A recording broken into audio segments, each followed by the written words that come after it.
జరుగుతానా? జరుగుతానండి. ఇప్పుడు కాంగ్రెస్ పార్టీలో మరి అందరం కూడా కొంచెం మరి ఎక్కడ భూములు కొట్టేశారంటే మరి జగన్మోహన్ రెడ్డి వర్గీయులే. మరి ఈ రకంగా మీకు కానీ వాళ్ళకి కానీ ఈ విధంగా కాన్స్టిట్యూన్సీ రీఆర్గనైజేషన్ లో జిమిక్ చేశాడు రాజశేఖర రెడ్డి. రాపడింది రామయ్య అడిగారు ఎక్కడికి పోతుంది పైప్ లైన్ అంటే ఇది అన్నమయ్య ప్రాజెక్ట్ నుంచి రాయచోటికి పోతుంది అన్నాడు.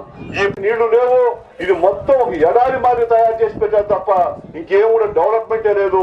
వీరబల్లి చూడు కార్యకర్తలే ప్రాణం పార్టీకి, కార్యకర్తల్ని విస్మరించాను, కార్యకర్తల్ని మంచిగా చూసుకుంటారని చెప్పని మా నాయకుడు కూడా పదే పదే మీటింగ్ లో చెప్తున్నారు. కాబట్టి ముఖ్యమంత్రిని తిడుతూ ఉన్నారు. ఆయన నోరు మెదపరు. వాళ్ళని సస్పెండ్ చేసే గారికి, పెంచలయ్య గారికి, అదేవిధంగా డాక్టర్ సుధాకర్ గారికి ఈ కార్యక్రమం ముఖ్యమంత్రి తర్వాత నెక్స్ట్ వ్యక్తి ఎవరైనా ఉన్నారని చెప్పారంటే రామలింగరాజుని పెట్టాడు.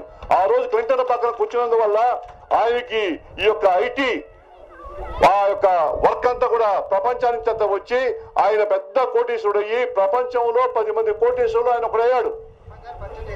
అటువంటి దాన్ని ఈ రాజశేఖరుడు వచ్చిన తర్వాత నీకేమి ఇప్పుడు ఒక 20,000 కోట్లు ఆస్తి ఉంది, నిన్ను 20 లక్షల కోట్లు ఆస్తి పనులు చేస్తాను, రాను కాంటాక్ట్ చేసుకో, భూములు తీసుకో అని చెప్పని ఆయన ప్రలోభ పెట్టి ఆయన దగ్గర ఉన్న డబ్బంతా కూడా వైట్ మనీ అంతా కూడా లాగేసుకొని పనికిమాల భూములు ఇచ్చేసి పనికిమాల కాంటాక్ట్లు ఇచ్చేసి ఆ లెక్కలు చెప్పుకోలేకుండా రాజశేఖర రెడ్డికి జగన్మోహన్ రెడ్డికి ఇచ్చే డబ్బులు లెక్కలు చెప్పుకోలేకుండా ఆయనే సరెండర్ అయిపోయి జైలుకి వెళ్ళి కూర్చాడు.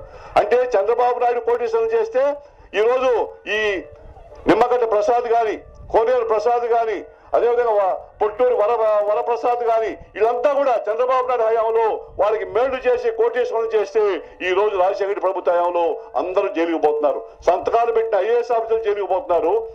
మీరు కాంగ్రెస్ పార్టీకి ఓటు వేసినా అది మురిగిపోతుంది. అదేవిధంగా వైఎస్ఆర్ కాంగ్రెస్ పార్టీకి వేస్తే అవినీతిని ప్రోత్సహించినట్టు అవుతుంది. కాబట్టి తెలుగుదేశం పార్టీకి ఓటు వేసి గెలిపించమని చెప్పి కూడా మిమ్మల్ని అభ్యర్థిస్తున్నాను.